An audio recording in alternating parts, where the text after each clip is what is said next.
اعوذ باللہ من الشیطان الرجیم، بسم اللہ الرحمن الرحیم۔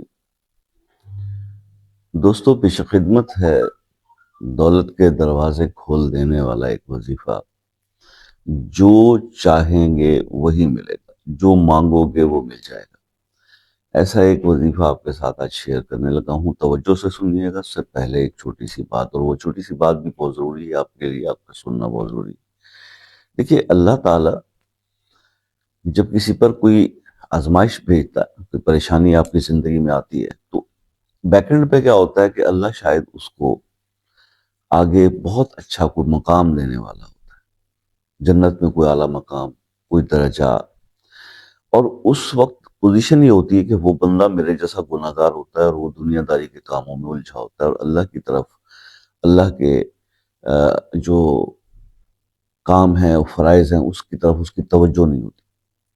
تو اللہ پاک اس پر آزمائش بھیجتے ہیں تاکہ اس کی آنکھ کھلے، اس کی آئی اوپننگ ہو۔ اور وہ ہوتا بھی یہی ہے کہ جب ہم پر اچھا وقت ہو تو پھر اس وقت ہمیں ہمارے فرائض یاد نہیں ہوتے، لیکن جب کوئی مشکل آن پڑتی ہے تو پھر ہمیں تو فرائض تو کیا، نوافل بھی یاد آ رہے ہوتے ہیں، اور ہم عبادت میں صحیح سمت میں جانے کی کوشش کرتے ہیں۔ تو یہ وہی لمحہ ہوتا ہے جب اللہ تعالیٰ اس بندے کی آخرت کے بارے میں کوئی بہتر فیصلے کر رہے ہوتے ہیں، اور ہم یہاں پر پریشان ہو جاتے ہیں کہ اتنی بڑی آزمائش آ گئی اور کیا ہو گیا۔ تو اس لیے آزمائش اور پریشانی سے گھبرانا نہیں چاہیے، یہ آپ کو اللہ کے قریب لے کے جاتی ہیں، یہ بات فیکٹ ہے۔ اور آپ بھی ایگری کریں گے کہ ہے بھی ایسا ہی کہ جب ہمارے پاس اچھے حالات ہوں تو پھر اس وقت کون اس قدر محنت کر رہا ہوتا ہے۔ اس وقت تو دولت کسی طرف سوچنے نہیں دیتی بندے کو۔ خیر، اب ہم بات کر لیتے ہیں اپنے اس عمل کی جو میں آپ کو بتانا چاہ رہا تھا۔ 11 دن یہ آپ عمل کر لیجئے، اور عمل بھی انتہائی آسان ہے۔ کرنا آپ نے یہ ہے کہ عشاء کی نماز کے بعد کوئی وقت اور جگہ مقرر کر لیں۔ اس کے لیے وقت اور جگہ مقرر کرنا بہت ضروری ہے، یعنی ایک وقت ہو۔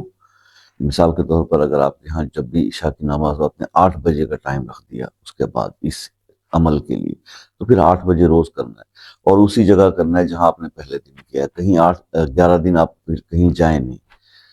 کرنا یہ ہے، آپ نے دوبارہ سے وضو کر لینا ہے۔ وضو کرنے کے بعد آپ نے 2 نفل برائے حاجت پڑھنی ہے۔ پہلی رکعت میں سورہ فاتحہ کے بعد سورہ کافرون، اور دوسری رکعت میں سورہ فاتحہ کے بعد سورہ اخلاص آپ پڑھیں گے۔ اور اس کے پڑھنے کے بعد آپ نے وہی قبلہ رخ بیٹھ جانا ہے۔ بیٹھنے کے بعد آپ نے اسی طرح بیٹھے ہوئے کیا کرنا ہے کہ 11 بار جو ہے پہلے درود ابراہیمی پڑھ لیں، اور اس کے بعد آپ نے 1100 بار یہ اسم پڑھنا ہے اللہ کا، یا ارحم الراحمین، قبلہ رخ بیٹھے ہوئے۔ اور اس کے بعد پھر 11 بار آپ نے درود شریف پڑھنا ہے، اور درود شریف پڑھنے سے پہلے آپ نے اپنے مقصد کے لیے دعا کر لینی، جو بھی آپ کے دل میں، دولت، پیسہ چاہیے یا کوئی اور کام ہے، اس کے لیے آپ دعا کر لیں۔ یہ آپ کا عمل کمپلیٹ ہو جائے گا۔ اسی طرح سے آپ نے یہ 11 دن یہ عمل پرفارم کرنا ہے۔ اور جو بھی میرے بہن بھائی بہت زیادہ پریشان رہتے ہیں نا کہ جناب دولت، پیسہ، رزق، بندش، یہ ساری چیزیں ہیں، وہ یہ عمل کریں، انشاءاللہ ان کے سارے یہ مسائل، یہ شکوے دور ہو جائیں گے کہ جناب یہ پیسہ، ٹھیک ہے جی۔ تو آئی ہوپ کہ اللہ تعالیٰ آپ کو سب کو اس میں کامیاب کرے۔